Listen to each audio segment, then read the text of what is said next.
Hello, ladies and gentlemen. I'm back again. Let's try it again. This is the Morning Gardener Show, and I am here to do a video on starting my garden here in February. Yes, February. And the reason why I want to get things started off because if you wait too late and you try to put anything in, you still may get some produce or some fruit, but when you really look at it, you're not going to do too. You're not going to do great because time your plants go into getting old enough or mature enough to produce, here come winter and to shut everything down. So think about that for a second. So today I want to talk about a little bit about how the gardening machine cranks up and all the companies that are making billions of dollars a year off of gardening here in the United States. And that is to say that they're selling you things that you just don't need. They're selling you a lot of things that you just don't need.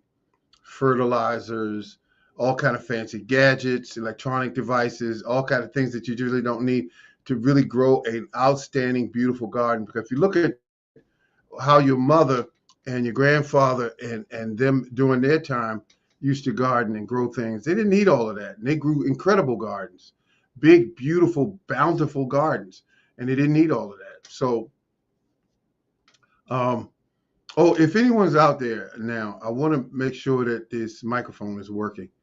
And if you see me talking and you don't hear anything, then it's not working. But of course, I want to make sure it's working this time around because I see the lights indicating that the microphone is on and is functioning. But the last time I had that happen, the microphone wasn't on. So if anybody can hear me out there in video land, do me a favor and just hit me and say, hey, I can hear you or I can't hear you. Um, Maybe they can't hear me. But can anyone hear me? Anyone hear me? I said, I hear you. Oh my goodness. Thank you very much. So what's going on is that this year I'm doing some different things with gardening as a just the way I feel. I feel like I want to put some newer things in. I'm going to do some dino kale. That's going to be put in February. Corn, I'm going to start indoors February.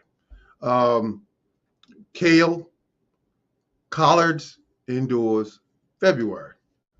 And you want to get as much start as you can. That anything that takes anywhere from 75 to 90 days to mature, you want to start that stuff early, so that when it comes into maturity, you still have enough time to get a bountiful harvest off of the plants that you're putting in.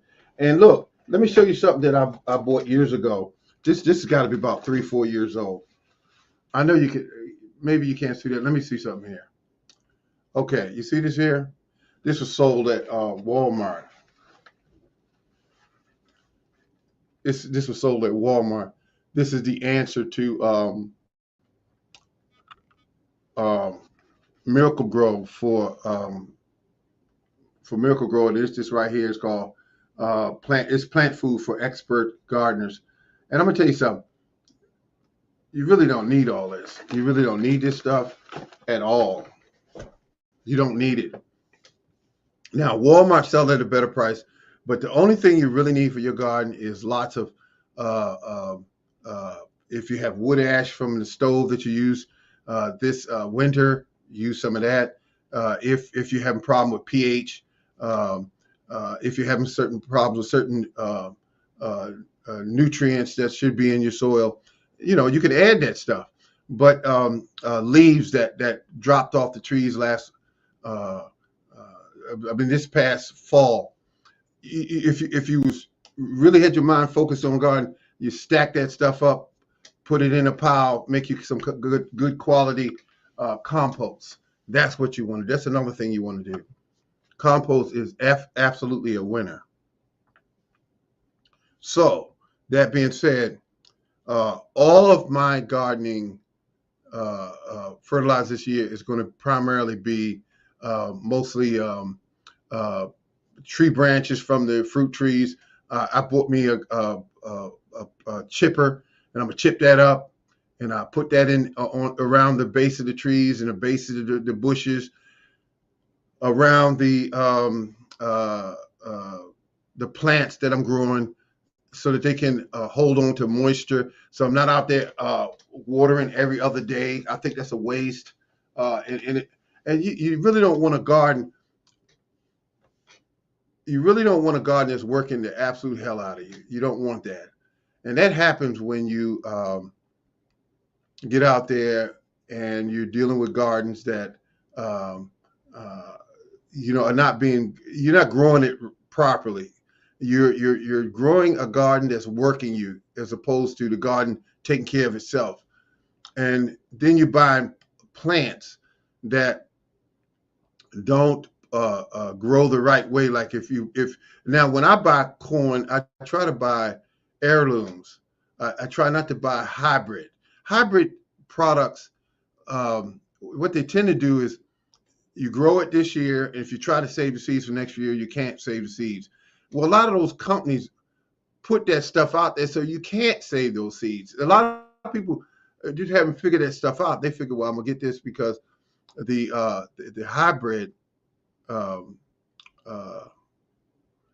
seeds offer maybe it's a tomato that'll grow more tomatoes than they're telling you that your heirlooms will. Not true, necessarily true, but they grow you seeds that aren't really that strong. They grow you seeds that are weak and pathetic, and I personally don't deal with those kind of seeds. Then they tell you that in order for you to keep bugs off of your crop, you need to get all these fancy, expensive sprays to spray on everything, and then you eat it, and the bugs stay away for a little while, then they come back in 30 days or whatever. But you don't need all of that. You need to keep your garden growing in a way that your grandparents grew their gardens, the way that the natives grew their farms, and stop growing things in neat little rows where mono gardening. Stop growing stuff like that, because the bugs can zero in on say if you got a hornworm around, he only wants your tomatoes, and he know where they are, and he wants your tomatoes because you put all the tomatoes in one area, you put all the collard greens in another area, you put all the corn in one area, and when you do that, you set yourself up for disappointment, because things don't naturally grow like that in nature. They just don't. And then they don't tell you how to grow what you need and the proper spacing and the proper depth to put the seeds in. So you have some seeds come up and some don't come up, and it's a mess. And everything is set up so that your garden fails.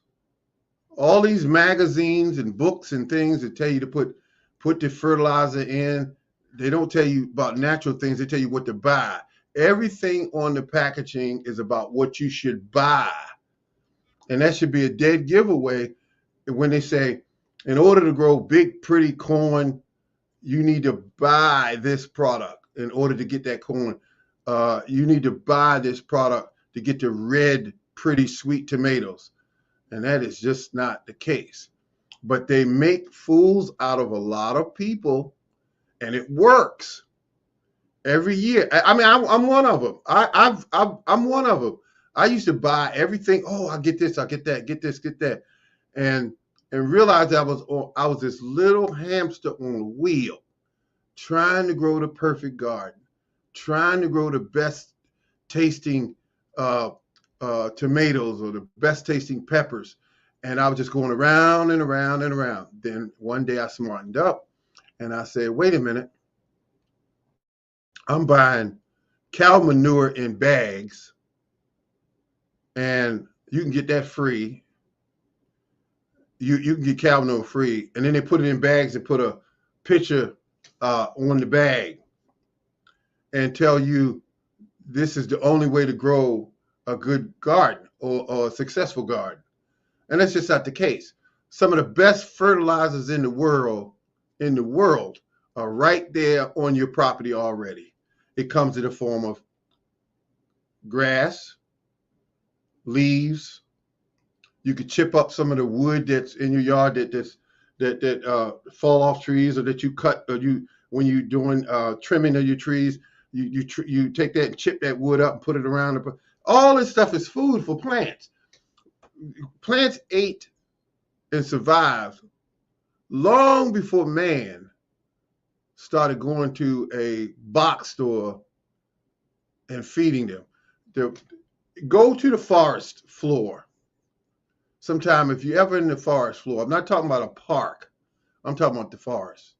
And look around. You see all different kind of plants growing next to each other and some kind of harmony. And the soil is coal black. Everything's growing. There's nobody fertilizing it. There's nobody watering this stuff. There's nobody saying, no, grow it over here. Don't grow it over there. It grows where it's supposed to grow. And all these plants are together successfully because that's just the way it is. Plants don't need you. Sometimes gardeners overdo things, and that's why they fail. And the books and the magazines that you're getting about gardening and about farming, a lot of those books and magazines set you up to fail so they can turn around and sell you products, excuse me, supposed to help you out, and they're not helping you out. They sell you something that caused you to fail, then you buy something else to correct it, then you buy something else to correct that. It's an old game. Thank you very much, ladies and gentlemen. This has been The Morning Gardener. Thank you very much.